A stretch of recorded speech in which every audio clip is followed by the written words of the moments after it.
He wasn't born a man. He fell from heaven, and the monster he was sent to kill became his oldest sin. This is not just the story of a vampire hunter. This is the story of an archangel who lost his wings, his memory, and his place in heaven, and was turned into a weapon against darkness. Tonight, we uncover who Gabriel really is, why Dracula fears him, how he became Van Helsing, and why his greatest enemy is not a monster, but his own forgotten past. Long before he carried silver bullets and a crossbow, Gabriel was something far older and far more dangerous. He was one of God's archangels, the left hand of God, the messenger of judgment, the angel who appeared to Daniel with visions of the future, the angel who spoke to Zacharias, the angel who told Mary she would give birth to Jesus, the same being sent to destroy Jerusalem when divine wrath fell. Gabriel was not gentle, he was not soft. He was a weapon of heaven, a storm in human shape. Then something changed. Gabriel descended to earth and took on living flesh. Not a disguise, not a mask, a real human body, one that could bleed, one that could suffer, one that could forget. In human form, Gabriel walked through wars like a ghost. He fought the Romans at Masada in 72 AD. He lived through centuries of blood and iron. By the 1400s, he served the Knights of the Holy Order, warriors sworn to hunt darkness. That is where he met Count Vladislaus Dracula, not as enemies, as brothers in faith, as soldiers under God. They fought side by side, until Dracula broke the sacred vow. He loved a woman. She was condemned, burned, erased, and Dracula could not accept it. So he turned to forbidden magic. He tried to raise her from the dead. He made a pact with hell itself. And Gabriel was ordered to stop him. Gabriel killed Dracula, not as a man, as an angel executing judgment. And the guilt shattered him. He begged God to erase his memory, to forget the face of the friend he destroyed. God granted the request, and the left hand of God became a wandering weapon with no past. 400 years later, a broken figure crawled up the steps of the Vatican, wounded, empty, still dangerous. The church trained him, monks from Tibet, warriors from Istanbul, scholars of demon lore. They turned him into a hunter. They named him Gabriel Van Helsing, a man who could sense evil, a man who never aged, a man who survived things no human should. And then London happened. In Victorian London, bodies were being torn apart, not by a vampire, not by a demon, by a man split in two. Dr. Jekyll and Mr. Hyde.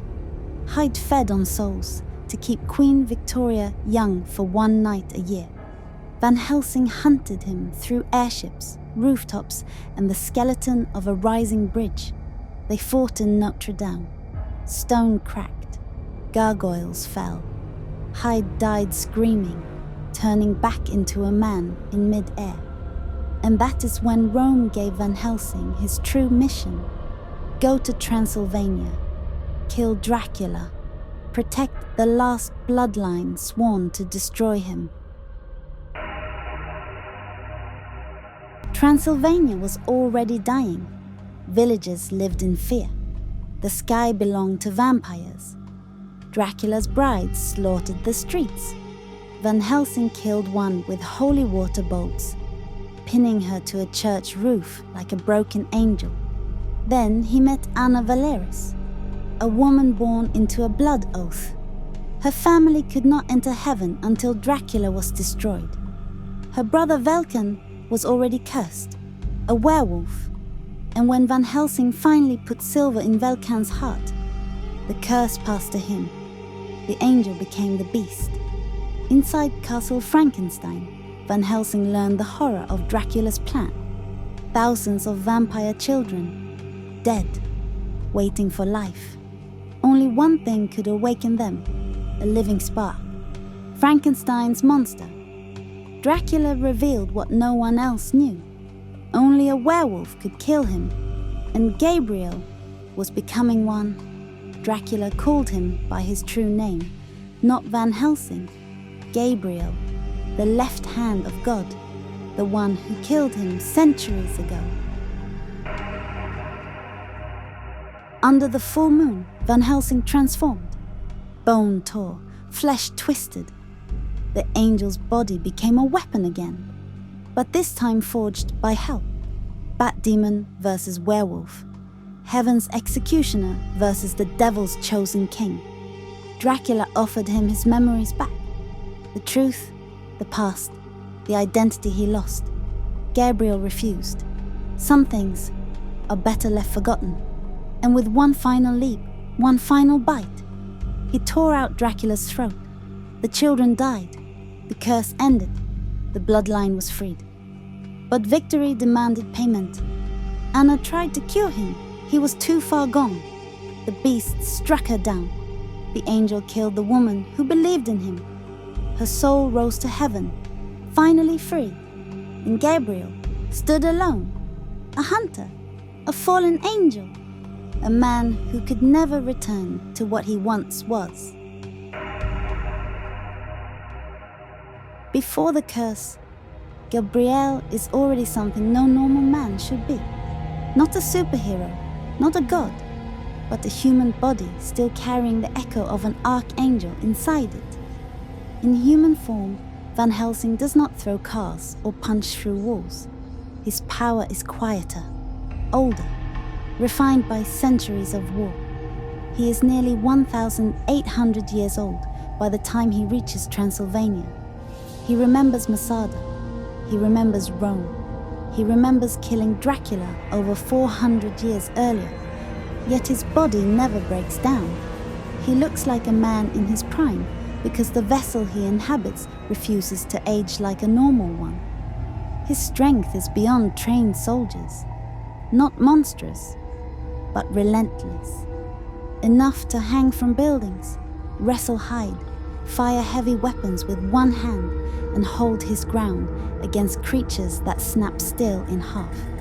His speed and reflexes are where the angel truly shows. He moves before danger fully appears, dodging vampires, spinning through werewolves, reacting faster than human eyes should track. His durability is unnatural, thrown through walls, clawed by brides, struck by Dracula himself, bitten by a werewolf, even brushed by lightning. And still he stands. But his most dangerous human ability is not physical, it is perception. He can sense evil, not suspicion, not fear. True corruption. That is why he spares Frankenstein's monster. He does not hunt what is innocent, even if it looks like a demon. Centuries of training make him a master combatant. Fists, blades, firearms, crossbows, silver, holy relics. He does not fight wildly. He hunts with discipline, instinct, precision, and then the bite changes everything. When Vulcan's curse enters his blood, the angel's body becomes a weapon of pure violence. As a werewolf, his strength becomes fully superhuman. He bends iron, overpowers Dracula's true form, tears through creatures that once challenged him. His stamina becomes endless. He does not tire, he does not slow. Pain no longer stops him. His durability rises to monstrous levels. Claws, fangs, impact. Nothing Dracula throws at him can break him. His senses explode. He hears heartbeats through stone, smells fear in the air, tracks movement in total darkness. His agility becomes inhuman, leaping across towers, climbing sheer walls, crossing impossible distances in seconds. And his bite carries death itself. Werewolf venom, the one substance capable of killing Dracula. Not silver, not holy water, not fire, but the curse of the beast. Yet even this form has chains. Clouds can break the moon. A cure can strip the curse away. And silver can end his life. In the end, Van Helsing is trapped between two powers. An angel who hunts, a beast who destroys, and a man who carries both inside the same broken soul. Van Helsing is not just a vampire killer. He is a memory erased by God, a weapon that outlived its war, an archangel trapped in human skin. And the reason Dracula feared him is because long before crosses and silver, he was the judgment of heaven itself. If you want the hidden origins of Dracula himself, the next story is waiting on your screen now.